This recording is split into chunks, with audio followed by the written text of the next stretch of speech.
Hello students, myself Naveen Pathak, faculty of US Academy Institute, Gorakhpur. We are going to start chapter 2. We will start from exercise 2.4. In this week we will discuss exercise 2.4, 2.5 and 2.6. So let us start exercise 2.4. The first question. Amina think of a number and subtract 5 by 2 from it. She multiply the result by 8. The result now obtained is 3 times the same number she thought of. What is the number? तो इस question में देख रहे हो क्या unknown है, number. Amina ने कोई नंबर सोचा है जो कि क्या है, अननोन है. तो सबसे पहले उस नंबर को हम एज्यूम कर लेते हैं, सपोज कर लेते हैं. Let the required number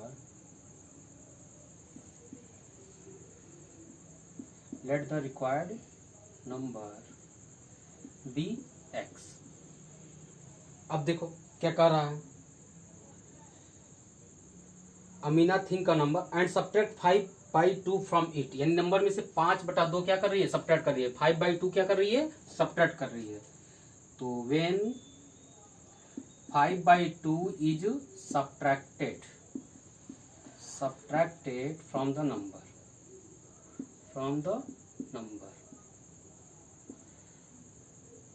we get result is equal to x minus 5 by 2. जब हम नंबर में से 5/2 सब्ट्रैक्ट करेंगे तो नंबर क्या है, x है. तो x में से 5/2 सब्ट्रैक्ट करेंगे तो क्या हो जाएगा, x minus 5 by 2. This is the result. Again see multiply the result by 8. यानी ये जो रिजल्ट आया है वो किससे मल्टीप्लाई कर रही है, 8 से. When the result is multiply by 8, when the result is multiplied by 8 we get. तब हमें क्या मिलेगा, जब इस रिजल्ट को हम मल्टीप्लाई करेंगे 8 से तो हमें जो प्रोडक्ट मिलेगा वो प्रोडक्ट होगा, प्रोडक्ट इज इक्वल टू होगा x minus 5 by 2 multiply by 8. Or we can write 8x. 8 से x में मल्टीप्लाई करेंगे तो 8x हो जाएगा, और 5 by 2 मल्टीप्लाई कराएंगे तो क्या हो जाएगा, माइनस 5 by 2 से जब 8 में मल्टीप्लाई कराओगे, देखो 5 by 2 से जब 8 में मल्टीप्लाई कराओगे तो ये 4 टाइम्स में कैंसिल होगा. 5 4 कितना होगा, 20. यानी हमें जो रिजल्ट मिलेगा, जो प्रोडक्ट मिलेगा वो कितना मिलेगा, 8x माइनस 20. अब देखो क्या कह रहा है, the result now obtain is 3 times the same number. यानी जो ये रिजल्ट मिला है वो क्वेश्चन के अकॉर्डिंग सेम नंबर का क्या है, 3 टाइम्स है. तो you will write here according to question this result 8x minus 20 product is equal to the 3 times of the number, original number. Number हमारा क्या है, x है, और उसका 3 टाइम्स क्या हो जाएगा, 3x हो जाएगा. अब इसको हम ट्रांसपोज करके सॉल्व कर लेंगे. 3x को इधर ट्रांसपोज करना, 20 को उधर भेज दें. तो 8x 3x इधर आएगा तो क्या हो जाएगा, माइनस हो जाएगा. 20 उधर जाएगा तो माइनस हो, तो क्या हो जाएगा, प्लस 20 हो जाएगा. यहाँ बचा कितना, 5x इक्वल टू 20. तो x इक्वल टू कितना मिलेगा, 20 by 5. यानी x इक्वल टू कितना मिलेगा, 4. x इक्वल टू कितना मिला, 4. x क्या था, रिक्वायर्ड नंबर था. Hence the required number is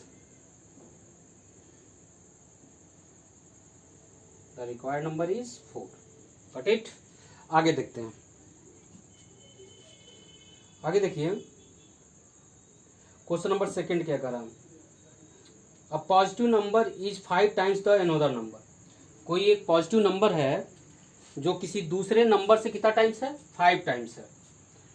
अगर छोटे वाले को x मान लें तो दूसरा वाला नंबर क्या हो जाएगा, बड़ा वाला क्या हो जाएगा, उसका 5 टाइम्स है, यानी 5x हो जाएगा. We are discussing exercise 2.4 and now we are discussing question number 2. तो अब देखिए क्वेश्चन नंबर 2 में क्या कह रहा है कि a positive number is 5 times of another number. If 21 is added both of the number, the new number becomes twice the other new number. हम क्या करते हैं, इसमें स्मॉलर नंबर हम मान लेते हैं क्या है, x है. Let the smaller number bx. अब स्मॉलर नंबर x है तो बड़ा वाला नंबर क्या है 5 टाइम्स है छोटे वाले का, तो देयरफॉर द लार्जर नंबर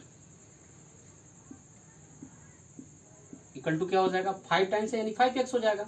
अब देखो क्वेश्चन में कह रहा है when 21 is added in both of the number, यानी इसमें भी 21 ऐड करना है, स्मॉलर नंबर में भी और लार्जर में भी ऐड करना है। तो देखो ऐड करते हैं, देखते हैं हमें क्या मिलता है। When 21 is added to the numbers we get, तो हमें देखो क्या मिलेगा, न्यू स्मॉलर, एक नया स्मॉलर नंबर मिलेगा। न्यू स्मॉलर नंबर क्या हो जाएगा, स्मॉलर नंबर x है तो उसमें जब 21 ऐड करोगे तो मिलेगा x प्लस 21, करेक्ट। अच्छा आगे देखो, लार्जर नंबर 5x है तो न्यू लार्जर नंबर क्या हो जाएगा 21 ऐड करने पे, न्यू लार्जर नंबर हो जाएगा आपका 5x plus 21। But according to question what the question is saying at last में क्वेश्चन कह रहा है one of the new number becomes twice the other new number, यानी कि जो दोनों नए नंबर हैं उनमें यह रिलेशन है, बड़ा वाला नंबर छोटे वाले का क्या है ट्वाइस है, ये बड़ा वाला नंबर छोटे वाले का क्या है ट्वाइस है, ट्वाइस मतलब दो गुना है। तो हम यहां लिख लेते हैं according to question this 5x plus new larger number क्या है इक्वल टू ट्वाइस, ट्वाइस मतलब 2 times into new smaller number, यही हुआ ना मतलब। अब यहाँ वैल्यू डाल देते हैं, न्यू लार्जर नंबर की वैल्यू क्या है 5x प्लस 21 है, न्यू स्मॉलर नंबर की वैल्यू क्या है x प्लस 21 है। अब इसको हम सॉल्व कर देते हैं, इक्वेशन बन गया, जिसको हम सॉल्व करेंगे तो x की वैल्यू क्या हो जाएगी निकल आएगी। तो देखिए इसको कैसे सॉल्व करेंगे, यहाँ मिटा देते हैं थोड़ा सा, इसको हम सॉल्व कर लेते हैं तो आएगा क्या 5x plus 21 equal to 2x plus 42, 2x को इधर ट्रांसपोज करेंगे 21 को इधर ट्रांसपोज कर दें, तो 5x minus 2x equal to 42 minus 21, यहाँ सब्ट्रैक्ट किए तो क्या मिला 3x, यहाँ क्या मिला 21, x इक्वल टू क्या निकलेगा 21 डिवाइडेड बाई 3, यानी x इक्वल टू मिला कितना 7। x क्या था स्मॉलर नंबर था, तो हमको स्मॉलर नंबर की वैल्यू क्या मिल गई 7, hence smaller number equal to 7 and जो लार्जर नंबर है ग्रेटर नंबर है वो क्या हो जाएगा इसका 5 टाइम्स, 5 टाइम्स मतलब 7 इंटू 5 यानी कि 35, गॉट इट। तो ये हो गया आपका क्वेश्चन नंबर 2 कंप्लीट इस तरीके से। अब देखिए क्वेश्चन नंबर 3 देखते हैं। क्वेश्चन नंबर 3 देखने से पहले आपको एक बात समझनी है, 3 और 4 बेसिकली सेम टाइप्स के क्वेश्चन है। अब देखिए इसको आप कैसे सॉल्व करोगे, 2 डिजिट का नंबर क्या होता है, जैसे मान लो कोई एक 2 डिजिट का नंबर मैंने 23 लिया, तो इसका बेसिकली मतलब क्या होता है, इसका एक्सपांडेड फॉर्म क्या होता है। ये 2 जो है वो 10s प्लेस पे है तो हम इस तरीके से इसको लिख सकते हैं 10 इंटू 2 प्लस 3। जब भी अलजेब्रिकल हम एज्यूम करेंगे डिजिट्स तो हमको नंबर इसी फॉर्म में लिखना है, एक्सपांडेड फॉर्म में। मैं कहना ये चाह रहा हूं अगर मान लो कि तुमने 10s प्लेस किसी भी नंबर का 10s डिजिट x लिया और अगर 1s डिजिट y लिया तो वह नंबर जो होगा वो क्या होगा 10x, 10 into 10s place plus 1s place, 10 into 10s place plus 1s place. देखो 23 लिखा हुआ है, एक्स वाई मत लिखना, एक्स वाई का मतलब क्या हो जाएगा x into y, 10x plus y represent a 2 digit number. जैसे मान लो अगर 45 है तो इसका एक्सपांडेड फॉर्म क्या है 4 इंटू 10 प्लस 5। तो इसी तरीके से एक्सपांडेड फॉर्म का मतलब क्या होता है, जो 10s प्लेस होता है उसमें 10 से मल्टीप्लाई करते हैं प्लस 1s प्लेस को हम ऐड करते हैं, तो वो उस 2 डिजिट नंबर को क्या करता है रिप्रेजेंट करता है। तो हमेशा आपको ध्यान रखना है जब भी अलजेब्रिक क्वेश्चन आप सॉल्व करोगे 2 डिजिट नंबर के, तो 10 जो रिक्वायर्ड नंबर होगा ओरिजिनल नंबर होगा 2 डिजिट का वो 10 multiply by 10s place plus 1s place होगा। तो अभी हमको क्या करना है क्वेश्चन नंबर 3 में, देखिए 2 डिजिट का नंबर है, क्वेश्चन नंबर 3 की बात कर रहा हूं।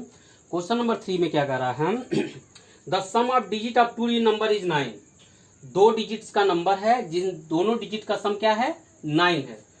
अब देखो अगर किसी दो नंबर का सम 5 हो और अगर इनमें से कोई एक नंबर पता हो तो हम दूसरा पता कर लेंगे, नहीं पता कर लेंगे। मान लो कोई दो नंबर है जिनका सम 5 है, हम कहें उनमें से एक नंबर 3 है, तो दूसरा नंबर तुरंत बता दोगे क्या है, 2। 2 का मतलब क्या हुआ, 5 माइनस 3। अगर मैं कहूं उनमें से एक नंबर क्या है, 2 है, तो दूसरा नंबर क्या होगा, तुरंत बताओगे 3। 3 कहां से आया, 5 माइनस 2 की वैल्यू 3 है।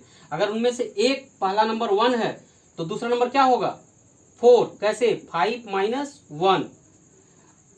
अगर दो नंबर का सम कुछ भी हो, उनमें से एक नंबर पता है तो दूसरा नंबर पता करने के लिए हम क्या करेंगे, सम में से पहले नंबर को हम क्या करेंगे, सब्ट्रैक्ट कर देंगे। तो यहां पे देखो दो डिजिट हैं, दोनों डिजिट का जो सम है वो क्या है, दोनों डिजिट का जो सम है वो क्या है, 9 है। तो हम क्या करेंगे, उसमें से एक डिजिट को एज्यूम कर लेंगे, किसी एक डिजिट को क्या करेंगे, एज्यूम कर लेंगे। तो चाहे तुम टेंस प्लेस को एज्यूम कर लो, चाहे वंस प्लेस को एज्यूम कर लो। नंबर 3, तो हम उसमें से क्या करेंगे, किसी एक को एज्यूम कर लेंगे, चाहे टेंस प्लेस को एज्यूम करेंगे, चाहे वंस प्लेस को एज्यूम करेंगे, एज योर विश। तो मान लेते हैं let the digit at tens place, the digit at tens place. I hope you know what is the digit. Digit का मतलब क्या, 0 से लेके ये 9 तक जितने भी आपको ये दिख रहे हैं, ये नंबर तो हैं लेकिन ये डिजिट भी हैं।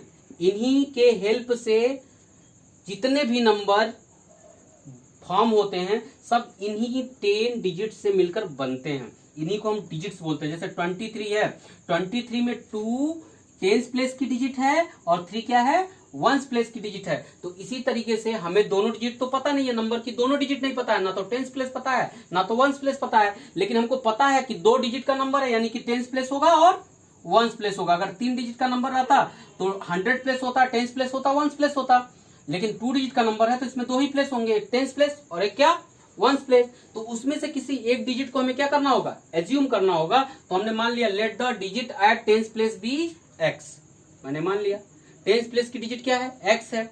अब देखो क्या दिया हुआ है, साफ साफ दोनों डिजिट का जो सम है वो क्या है, 9 है।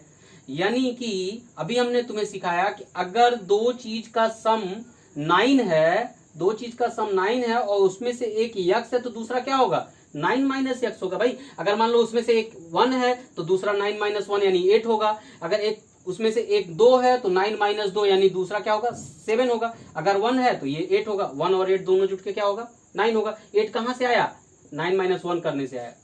अगर एक 2 है तो दूसरा क्या होगा, 7 होगा। 7 कहां से आया, 9 माइनस 2 करने से आया। तो इसी तरीके से अगर उसमें से एक यक्स है, एक डिजिट क्या है, यक्स है, तो दूसरी क्या होगी, 9 माइनस एक्स होगी। दूसरी कौन सी डिजिट बची, वंस प्लेस की डिजिट बची। तो ले लेते हैं, therefore digit at ones place, digit at ones place equal to क्या हो जाएगा, 9 माइनस एक्स। क्यों हो जाएगा, क्योंकि दोनों डिजिट का सम कितना है, 9 है, ऐसा क्वेश्चन में दिया हुआ है। तो therefore original number, original number. अब देखो ओरिजिनल नंबर क्या हो जाएगा, हमने बताया आपको हमेशा एक्सपोंडेड फॉर्म में लिखना है। जब भी आप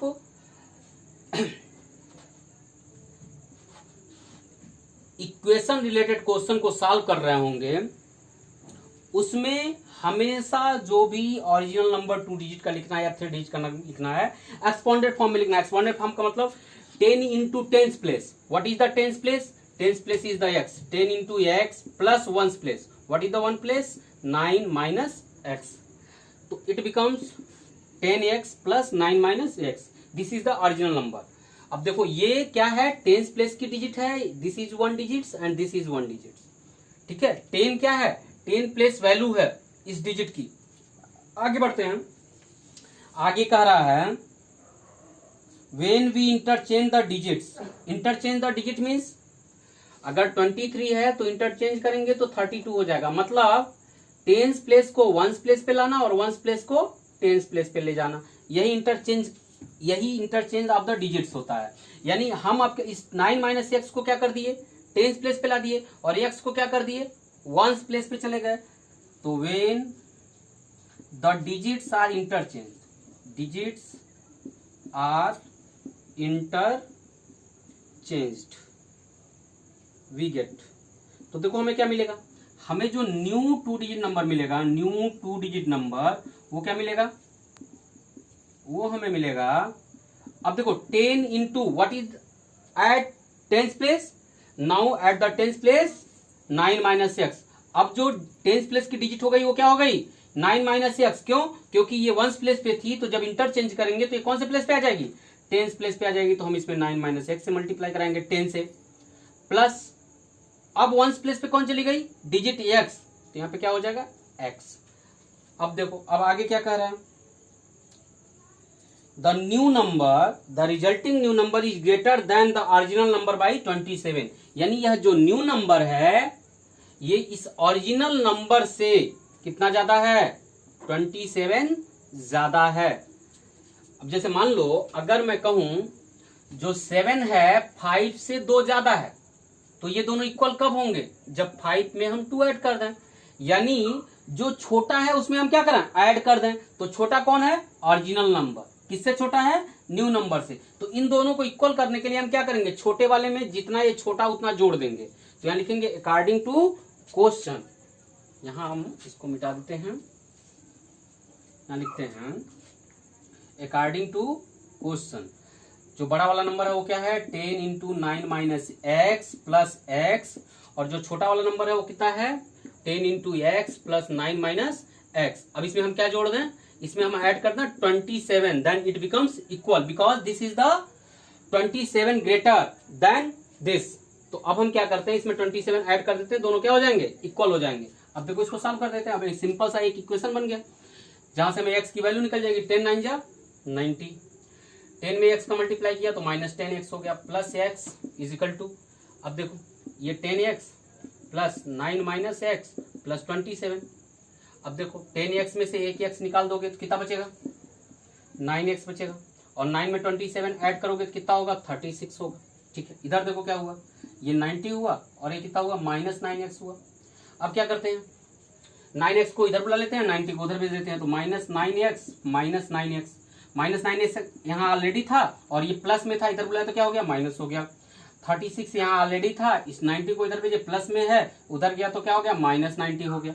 अब देखो यहाँ कितना बचा, minus 18x is equal to क्या, minus 54, minus get cancel by minus. अब देखो x इक्वल टू कितना मिला, 54/18, यानी x की वैल्यू कितनी आई, x की वैल्यू आई 3, x की वैल्यू क्या आ गई 3। अब देखो x की वैल्यू जब 3 आ गई तो हम क्या करेंगे, वंस प्लेस निकाल लेंगे। देयरफॉर वंस प्लेस क्या हो जाएगा, वंस प्लेस क्या था, वंस प्लेस था 9 माइनस एक्स, 9 माइनस एक्स, यानी 9 माइनस एक्स की जगह पे क्या लिख देंगे 3, यानी कितना आ गया 6। तो हमारे पास नंबर क्या हो गया, therefore required number, required 2 digit number, required 2 digit number हमारे पास क्या आ गया, 10th प्लेस हमारा 3 है और 1st प्लेस क्या है 6 है। या तुम जो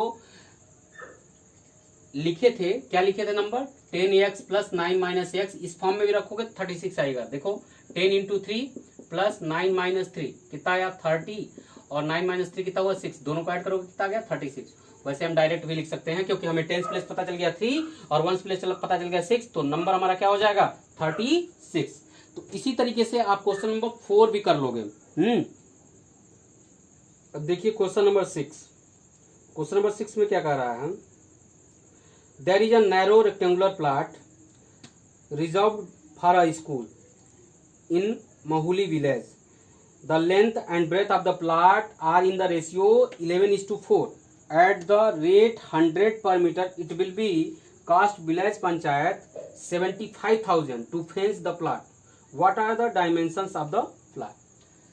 देखो ये तो बहुत इजी है, लेंथ और ब्रेथ में सीधा रिलेशन दिया है, 11:4 का है, और आपको कास्ट दिया है, टोटल कास्ट दिया है और रेट ऑफ फेंसिंग भी दिया है।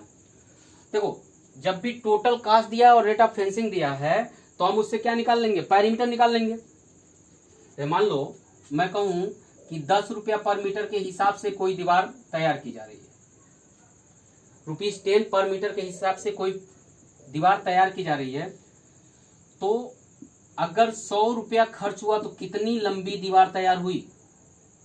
सिंपल सा बता दोगे, 10 मीटर। कैसे? टोटल कास्ट से तुमने क्या किया, रेट से डिवाइड कर दिया। Total cast divided by rate क्या आ जाएगा? लेंथ आ गया कि नहीं आ गया? कितनी लंबी दीवार तैयार हुई। इसी तरीके से अगर मान लो 150 रुपया खर्च हुआ हमको दीवार तैयार करने में, तो कितनी लंबी तैयार हुई? 150 को हम डिवाइड कर दे, 150 को डिवाइड कर दे किससे? ₹10 से, तो रिजल्ट कितना आ गया? 15 मीटर आ गया।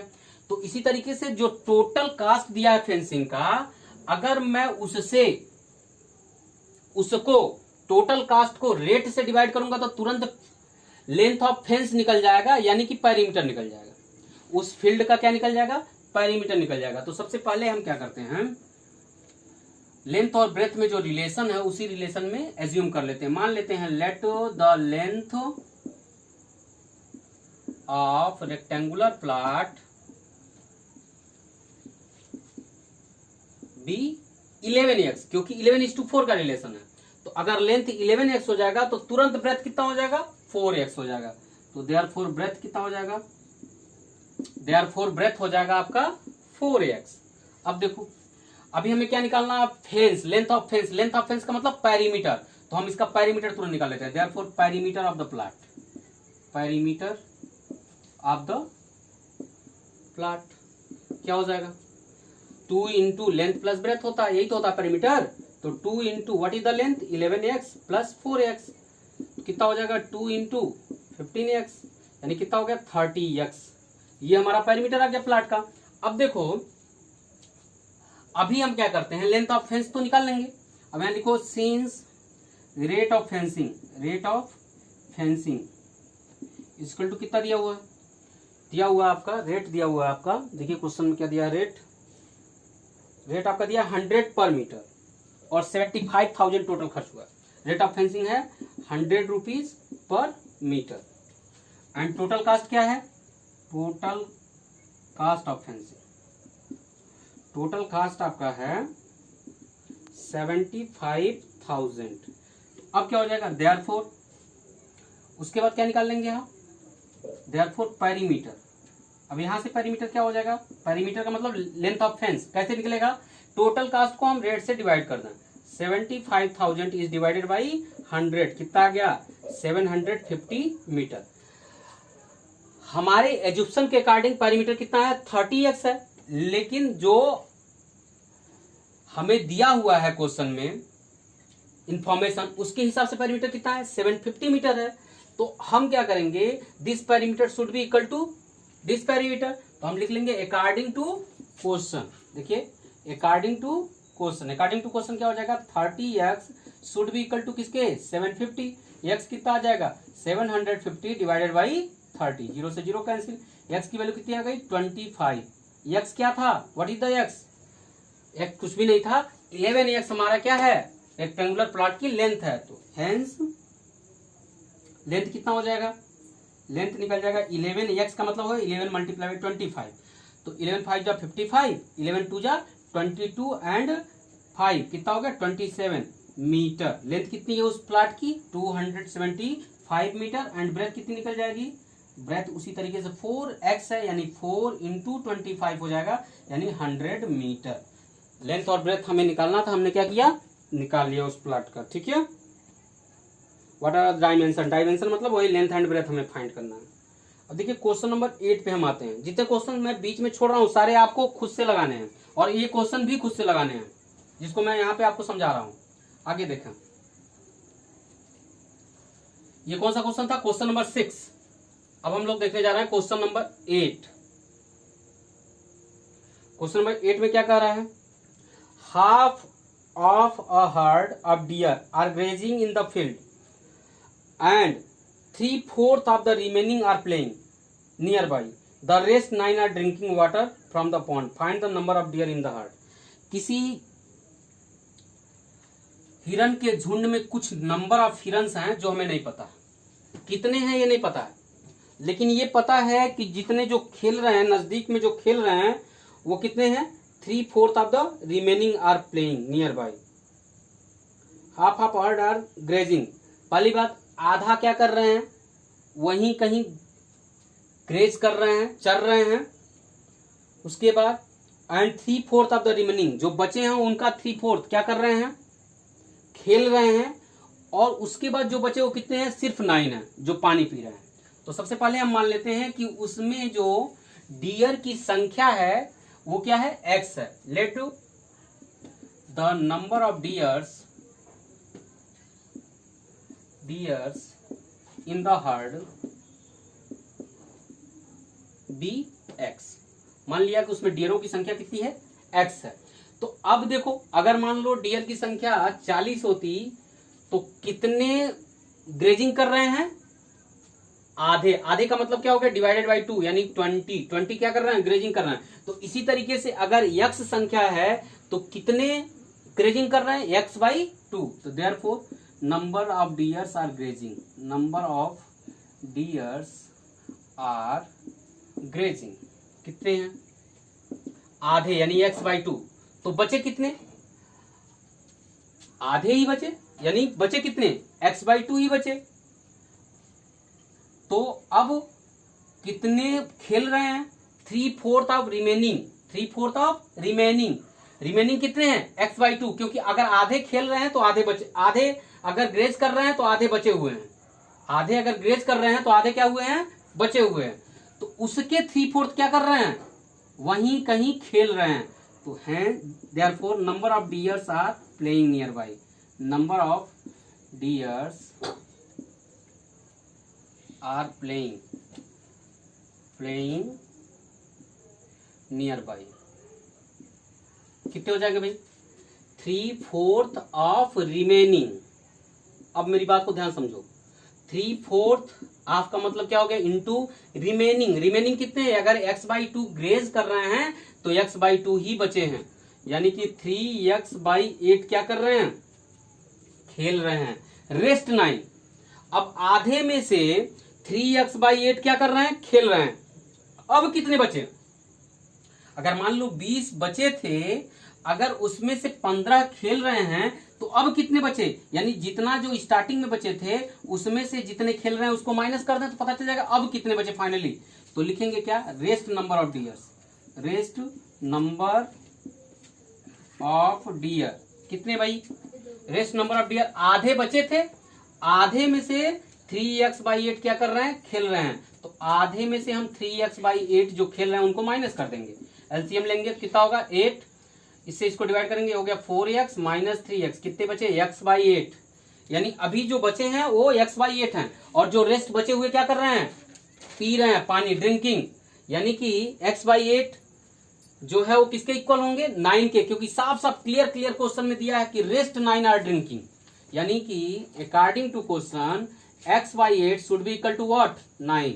यानी 8 को इधर ट्रांसपोज करेंगे तो x इक्वल टू कितना आ जाएगा, 9 × 8, यानी x इक्वल टू कितना आ गया, 72। x इक्वल टू 72, x क्या था, number of deer in the herd, यानी कि कितने झुंड में कितने डियर्स हैं, hence number of deers in the herd is equal to 72। Got it. इस तरीके से आपको क्या करना है, क्वेश्चन लगाना है। ये एक्सरसाइज 2.4 क्या हो गया, ओवर हो गया। अब हम जा रहे हैं क्वेश्चन एक्सरसाइज 2.5 देखने। 2.5 में क्या है, इसमें फ्रैक्शनल इक्वेशन दिया हुआ है जिसको आपको सॉल्व करना है। 2.3 में आपने देखा था दोनों तरफ वेरिएबल था, 2.1 में आपने देखा था एक तरफ वेरिएबल था। अब इसमें क्या, दोनों तरफ वेरिएबल भी रहेगा और फ्रैक्शनल रहेगा। इस टाइप के इक्वेशन को कैसे सॉल्व करेंगे, सिंपल सा है, बहुत टफ नहीं है, बहुत आसान क्वेश्चन है। देखिए इसमें क्या है, दिया हुआ है x/2 - 1/5 इक्वल टू x/3 + 1/4। अभी ध्यान से समझो कि डिनोमिनेटर को हम तभी ट्रांसपोज कर सकते हैं जब होल अपान हो। जैसे देखो x/2 + 3 is equal to 4/5 + x है, अगर तो इस 2 को हम इधर ट्रांसपोज नहीं कर सकते क्योंकि ये होल अपान नहीं है, केवल एक किसी टर्म के अपान में है। तो होल अपान का मतलब अगर x + 3 होल अपान 2 रहता तो हम इस 2 को इधर ट्रांसपोज कर देते और ये 2 उधर जाता तो मल्टीप्लाई हो जाता। इसी तरीके इस 5 को भी इधर हम ट्रांसपोज नहीं कर सकते, इस बात को ध्यान रखना है। तो इस टाइप के क्वेश्चन को सॉल्व करने के लिए हम क्या करते हैं, या तो एलसीएम ले लेते हैं, या तो कांस्टेंट टर्म को एक तरफ और वेरिएबल को एक तरफ बुला लेते हैं। तो जैसे आपको सॉल्व करना चाहें, सबसे पहले हम क्या करते हैं, इसमें वेरिएबल है और इसमें वेरिएबल एक्स है, इन दोनों को एक तरफ करते हैं, तो x/2 और इस x/3 को इधर बुलाएंगे तो क्या हो जाएगा -x/3। This is the very first question. अब देखो इस -1/5 को उधर भेजे तो 1/4 तो यहाँ प्लस में था, ये -1/5 और इधर गया तो क्या हो गया +1/5 हो गया। अब देखो क्या हुआ, इन दोनों का एलसीएम लिया कितना हुआ 6, इसको डिवाइड किया तो कितना आ गया 3x, इसको डिवाइड किया तो कितना आ गया 2x, 3 से 6 को डिवाइड किया 2 आया, 2 से ऊपर मल्टीप्लाई किया 2x हो गया। इतना आपको आता होगा एडिशन। अब यहाँ पे क्या हो गया 5 + 4। अब देखो यहाँ पे क्या बचा x/6 और यहाँ पे क्या बचा 9/20। ठीक है, अब देखो अब ये होल अपान है, एक टर्म है, एक टर्म के अपान 6 है। अब इसको हम इधर ट्रांसपोज कर सकते हैं, तो x = क्या हो गया 9/20 × 6। अब ये दोनों 2 से डिविजिबल हैं, 2 10 जा एंड 2 3 जा, तो x की वैल्यू कितनी आ गई 27/10। x की वैल्यू कितनी आ गई 27/10 यानी 2.7 या 2 होल 7/10, जो भी आप लिखना चाहें। तो इस तरीके से आपको क्वेश्चन सॉल्व करने हैं। ठीक है, आगे देखिए हम आते हैं इसी का क्वेश्चन नंबर 5, एक्सरसाइज 2.5 का क्वेश्चन नंबर 5।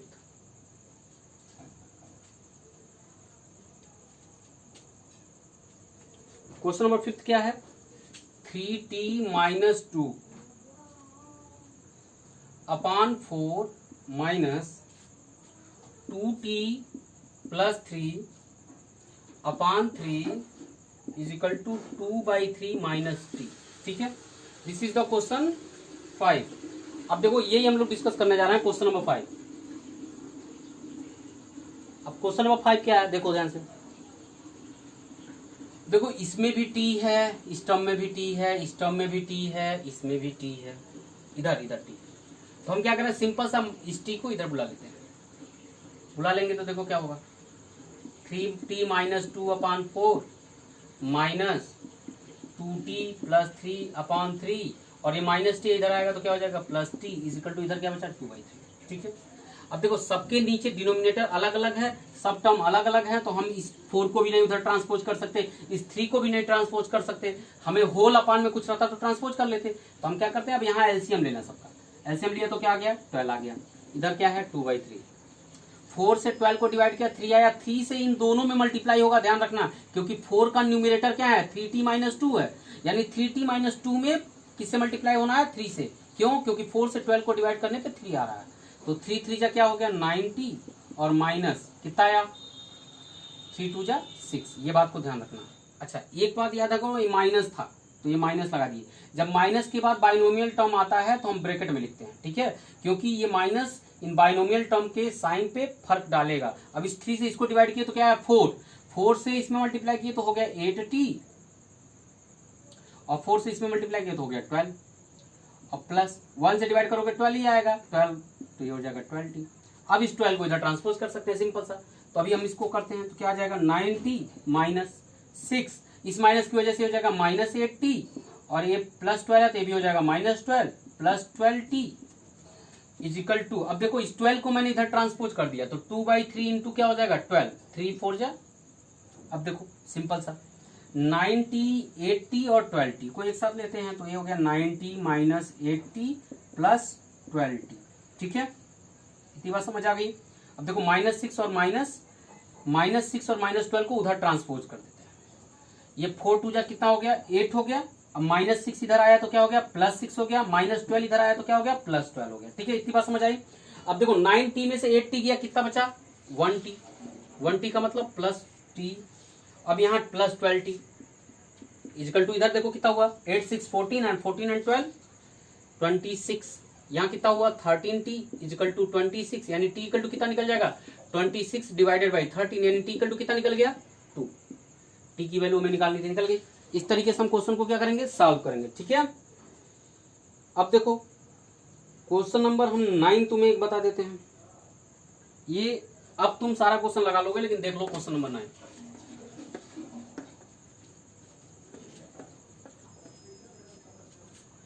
क्वेश्चन नंबर 9 में देखो क्या कह रहा है 3 5z - 7 - 2 9z - 11 = 4 8z - 13 - 17। अब देखो बड़े सिंपल सा है, कुछ नहीं करना, पहले 3 से सारे ब्रैकेट खोल दो, 3 से मल्टीप्लाई कराओगे कितना हो गया 15z, 3 से इसमें मल्टीप्लाई कराओगे कितना हो गया -21, -2 से इसमें कराओगे तो कितना हो गया -18z, -2 से इसमें कराओगे कितना हो गया +22 हुआ, माइनस का माइनस में मल्टीप्लाई होगा, नेगेटिव नंबर का नेगेटिव होगा तो क्या हो जाएगा प्लस, इक्वल टू 4 का 8z में कराए तो कितना हो गया 32z, 4 का जब 13 में कराए तो कितना हो गया 52 -17। ठीक है, आगे देखो, अब हम क्या करते हैं लाइक टर्म को अरेंज करते हैं, 15z है -18z है, अब इस साइड से हम इस z वाले पार्ट को इधर बुलाते हैं तो प्लस है, इधर आएगा तो क्या हो जाएगा -32z हो जाएगा। यहां देखो हमारे पास क्या बचा है -52 बचा है और -17, इधर से -21 और +22 को मैं भेज रहा हूँ, -21 को इधर भेजा तो क्या हो गया +21 हो गया, और +22 को भेजा तो क्या हो गया -22 हो गया। अब देखो 15z में से 18z जाएगा तो -3z बचेगा और ये -32z। यहाँ देखो यहाँ कितना बचा, इन दोनों में ऑपरेशन करेंगे तो क्योंकि दोनों निगेटिव हैं तो ऐड हो जाएंगे, कितना बचा देखो 9 और 6 कितना बचा 69, और यहाँ कितना बचा, इन दोनों में एक पॉजिटिव एक निगेटिव है, सब्ट्रैक्ट होगा लेकिन माइनस वाला बड़ा इसलिए माइनस में आएगा -1। यहाँ कितना हो गया -35z हुआ और यहाँ पे -70 हुआ, minus get cancel by minus. अब देखो z की वैल्यू कितनी आई 70 डिवाइडेड बाई 35, यानी z की वैल्यू हमारे पास कितनी आ गई 2।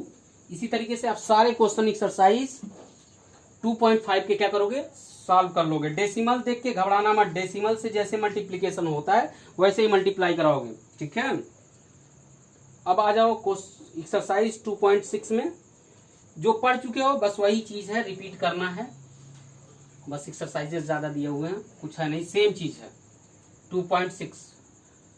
2.6 का क्वेश्चन नंबर फर्स्ट देखो क्या दे रहा है, 8x - 3 divided by 3x equal to 2। ठीक है, अब देखो ये होल अपान दिया है, 3x क्या है केवल 8x के अपान में नहीं है ना, तो केवल 3 के अपान में, होल अपान है, हम सिंपली उधर उसको क्या कर सकते हैं ट्रांसपोज कर सकते हैं, जब भी होल अपान रहेगा हम ट्रांसपोज कर सकते हैं। तो 8x - 3 इधर बच गया और इसको इधर भेज दिया तो क्या हो गया 2 × 3x हो गया, यानी 8x - 3 इक्वल टू 6x हो गया। अब 6x को इधर बुला लेंगे, 3 को इधर भेज देंगे, सिंपल सा क्वेश्चन हो गया। अब 8x 6x को इधर बुलाया तो क्या हो गया -6x, और इस -3 को इधर भेजे तो क्या हो गया 3, यहाँ क्या बचा 2x इक्वल टू 3, x की वैल्यू कितनी आ गई 3/2 यानी 1.5 लिख सकते हो। इसी तरीके से अगर मान लो दोनों तरफ है, क्वेश्चन नंबर 4 देखो क्या दिया है, 3y + 4 upon 2 - 6y equal to -2/5। अब देखो इस 5 को हम इधर ट्रांसपोज करना है और इस 2 - 6y को इधर ट्रांसपोज, तो 5 इधर आएगा तो इसमें मल्टीप्लाई हो जाएगा, इसको बोलते हैं क्रॉस मल्टीप्लाई, क्रॉस मल्टीप्लाई, इसको क्या बोलते हैं क्रॉस मल्टीप्लाई, यानी 5 बाई क्रॉस मल्टीप्लीकेशन लिख लेते हैं। देखो हमें क्या मिलेगा, 5 का इसमें मल्टीप्लाई करा देंगे 3y + 4 हो जाएगा, और -2 का मल्टीप्लाई हम करा लेंगे किसमें 2 - 6y। अब देखो 5 3 जा कितना हुआ 15y, 5 4 जा कितना हो गया 20, -2 -4 आ गया, इसमें कराया तो कितना हो गया +12y। फिर वेरी सिंपल 12y को इधर ट्रांसपोज कर लेंगे, 20 को उधर ट्रांसपोज कर लेंगे तो 15y - 12y हो जाएगा, और ये -4 है +20 उधर जाएगा तो -20 हो जाएगा। यहाँ कितना बचा -3y, कितना बचा -3y, और यहाँ कितना बचा -24, y इक्वल टू कितना निकल गया इधर 3y सिर्फ बचा -24/3, यानी y की वैल्यू कितनी आ गई -8 आएगी। ठीक है, तो इस तरीके से हम इसको सॉल्व कर लेंगे। आगे देखो क्वेश्चन नंबर 6, क्वेश्चन नंबर 6 देखो,